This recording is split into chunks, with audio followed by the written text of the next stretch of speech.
How goes it, everybody? And I thought I'd show my small collection of graphic novels and rare magazine issues. First up is the EC Archives Shock Suspense Stories book, and this is the first one, and this has a foreword by Steven Spielberg, and these are reprints of the first 6 issues with the original letters, and I think it's got some ads for other stuff. Anyway, this is definitely pretty good, and this was a little pricey when I ordered it a few years ago. I ordered it off of, I think it's called Bud Plant Comic Art. And this is the second one, and this is also pretty good, and it's 7 to 12 complete, and the artwork is pretty good. I don't know if this is still in print or not, but this is Stephen King's Cycle of the Werewolf, and of course Silver Bullet was based on this, and it's got artwork by Bernie Wrightson, and the artwork is excellent.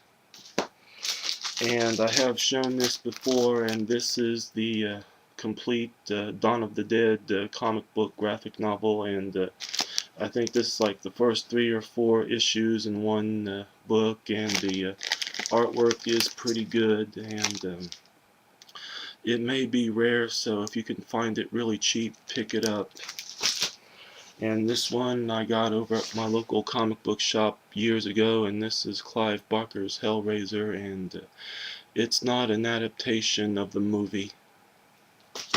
And this next one is pretty rare, and this is Stephen King's Creepshow comic book, and I had ordered this from an ad out of one of his books, and it's got really good artwork by Bernie Wrightson, and I would love to see this reissued again one of these days. I mean, I think it should.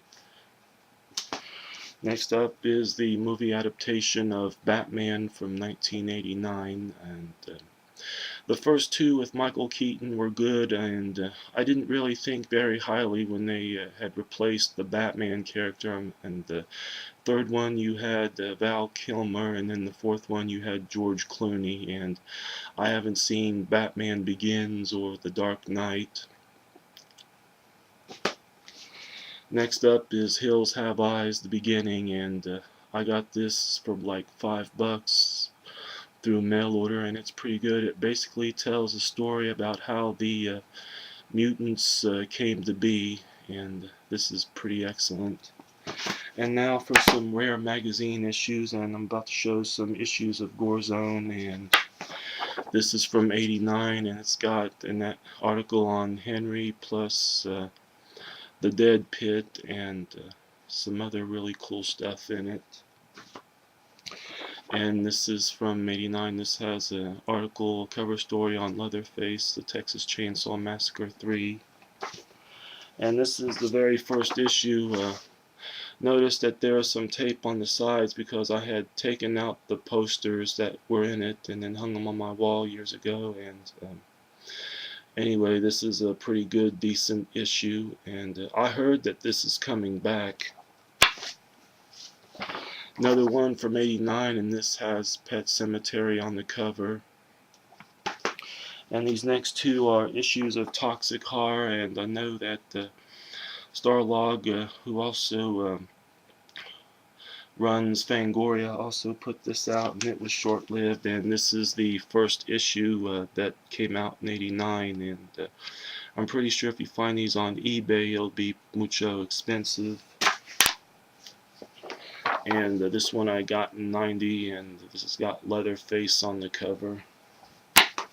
This next magazine I think kind of came and went, and I know this is the 5th issue, and this is a magazine called Wicked, and I got this at my local bookstore, which is no longer around, about 8-9 years ago, and of course this has got Hannibal on the cover.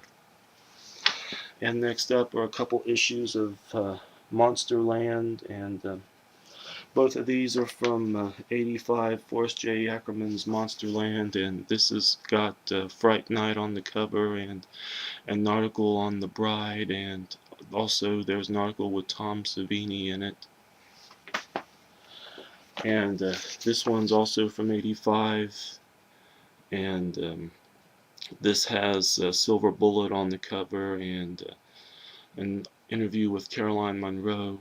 And did I say the first issue that I had shown was from '95? No, it was from '85.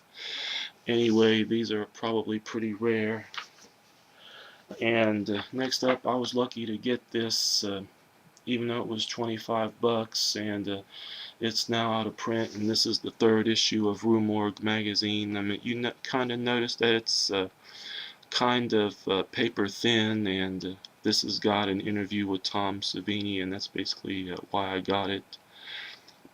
Anyway, they have grown, and I don't know if this is still around, but I got this off of Rotten Cotton a few years ago when they were still selling books and magazines, and this is the 15th anniversary special of Deep Red magazine. Basically, it's just reviews, but there is an interview, an article with Bill Moseley, and there's some other stuff in it. Well, that's it. I will show more from my collection in the future, but until then, have a good one.